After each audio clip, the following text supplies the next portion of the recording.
Romans chapter 3 has a couple of puzzles in it, not the least of which is in verses 25 and 26. Let's take a look at this, and the letter R will go to the page with R's on it, and Romans chapter 3.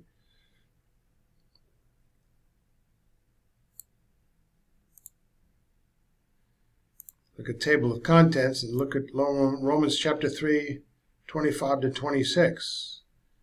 Good idea to back up and read up to this point. Time does not allow that, but you can go back and read up to the point of your satisfaction. Here's Romans 3, 25 to 26. If you read the passage, it's kind of puzzling.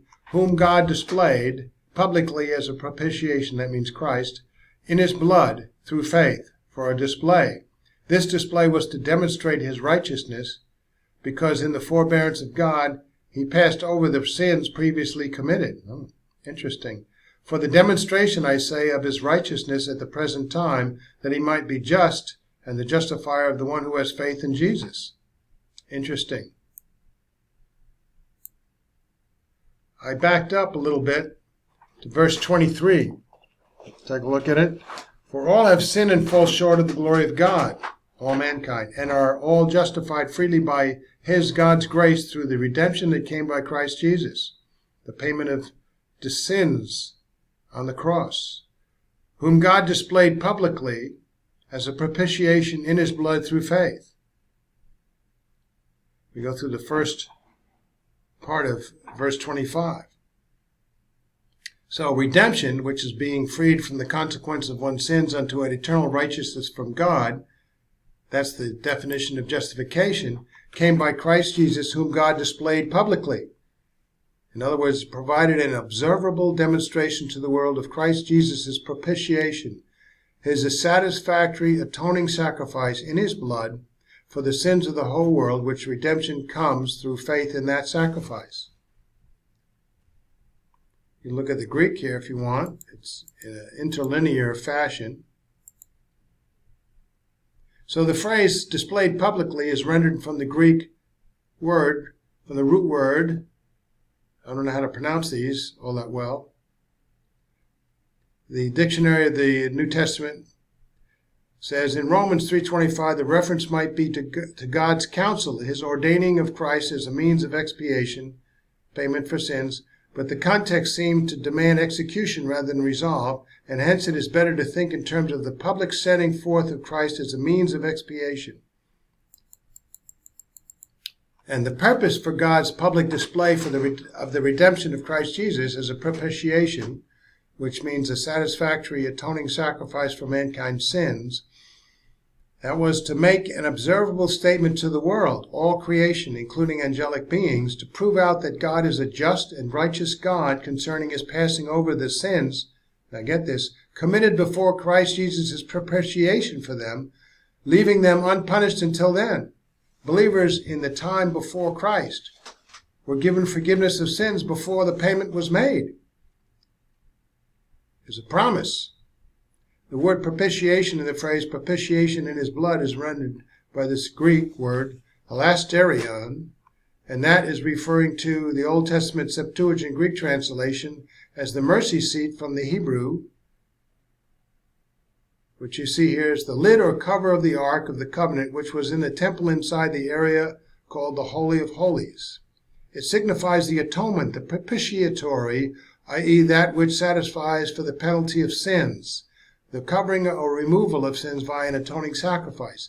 Hence, most translations, like the NIV or King James Version, translate hilasterion or mercy seat as sacrifice of atonement. Now, we're going back to the Old Testament Hebrew Bible because that's in view. Those who have been forgiven of their sins when they believed in the promise through Abraham's seed, Jesus Christ, to pay for sins, the promise. But he forgave them before they were actually paid for.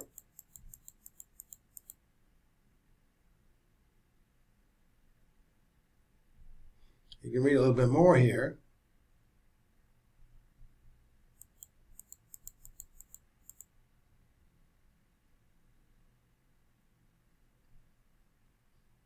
So the redemption that came by Christ Jesus is explained by verse 325a as it follows. It means being freed from the consequence of one's sins unto an eternal righteousness from God. That's called justification. And it came by Christ Jesus.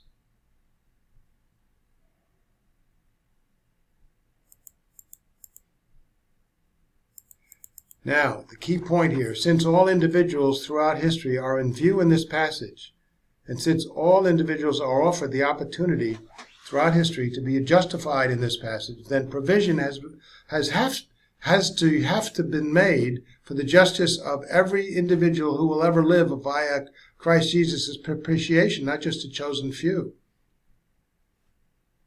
And that means before the cross, people were forgiven.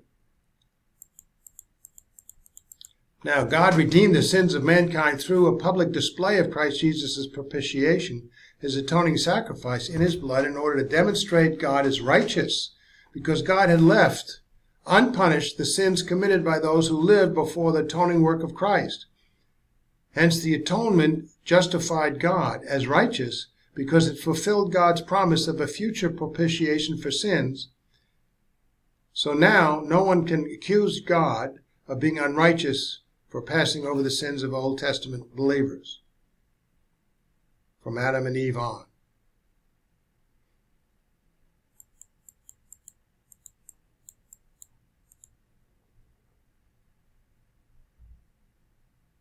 So we're saying the Greek word forbearance, defined as forbearance, is a holding back, a delay of punishment.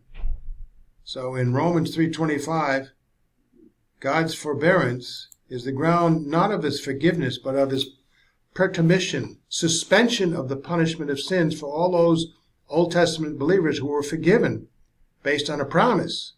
He withheld punishment. That's why they went to paradise and not to the punishment area of the afterlife. In this passage, it is connected with the passing over of sins in times past, the times of human history in the past before our Lord died on the cross for sins, and thereby paid the penalty for all sins past, present, and future. It is connected with the passing over of sins in times past before the Lord paid the penalty for the sins previous to the atoning work of Christ. That's what Vine's dictionary says. And it's right on. So Paul reiterates for emphasis that the purpose of God's public display of the satisfactory atoning sacrifice of mankind's sins through Christ Jesus' propitiation in his blood was to demonstrate at the present time that God might be just, i.e. righteous, because he would have no business forgiving sins had he been violating his own stature and that his own justice, and that this propitiation qualified him to be the justifier unto redemption, unto eternal life of anyone who expresses faith in Jesus Christ. This is before and after the cross. So the slate is cleaned. He withheld punishment, then fulfilled the propitiation through his Son, Jesus Christ. So all is well. That's why Jesus Christ went into paradise and took the saints of old back to heaven with him.